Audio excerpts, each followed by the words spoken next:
Au cours de la conférence de presse qu'il a animée ce lundi avec les journalistes, Faustin Ndikumana, président de la PARSEM, est revenu sur l'attitude qui caractérise la classe politique burundaise. Pour le président de la PARSEM, il est fort regrettable de constater que les leaders de la classe politique ne s'occupent pas des véritables défis nationaux au moment où la société burundaise connaît beaucoup de problèmes.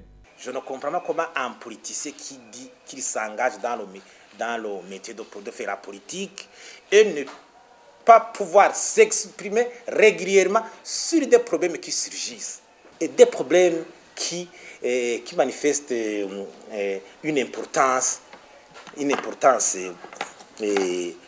légendaire. Je donne par exemple. Maintenant, les taxes augmentent d'une manière intempestive. On ne s'exprime pas sur ça. La corruption, l'enrichissement illicite, le manque de transparence dans la gestion, le manque de transparence budgétaire, la justice. Faustin Ndikumana continue en précisant que les hommes politiques devraient se distinguer sur base de leur vision par rapport aux problèmes de la société tel que ça se fait dans les autres démocraties. On se demande actuellement s'il y a le parti au pouvoir, s'il y a l'opposition, quelle est la vision qu'ils ont pour ce pays. Le parti au pouvoir, et il a quelle vision? Les coalitions qui naissent aujourd'hui, pourquoi ils ne montrent pas, ils n'exposent pas au Burundi la vision qu'ils ont pour ce pays? Si vous êtes en France, sur la question d'immigration, la philosophie des partis de gauche est connue. La philosophie des partis de droite ou extrême droite est connue. On n'attend pas la campagne électorale. Non, non. Sur la question de l'environnement, les partis verts, on doit connaître leur philosophie. Le président de la PARSEM invite alors la classe politique burundaise à enclencher le processus de redevabilité par le biais du contrat social avec les citoyens électeurs.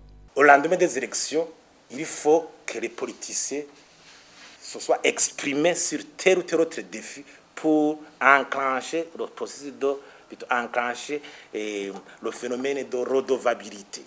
On va leur demander, vous avez dit ceci à ça. Sur le secteur minier, vous nous avez dit que vous aurez fait ceci. Secteur privé, vous nous avez dit que vous pourrez faire ceci. La justice, quels sont les éléments marquants de cette indépendance de la magistrature? Quelles sont les idées forces qui sous-tendent cette philosophie? Il faut faire un contrat social avec les citoyens pour que ça soit la base même du renforcement de la redevabilité. Il a enfin lancé un appel à la jeunesse burundaise de ne plus se laisser manipuler par des politiciens qui poursuivent leurs intérêts au lieu de préparer la génération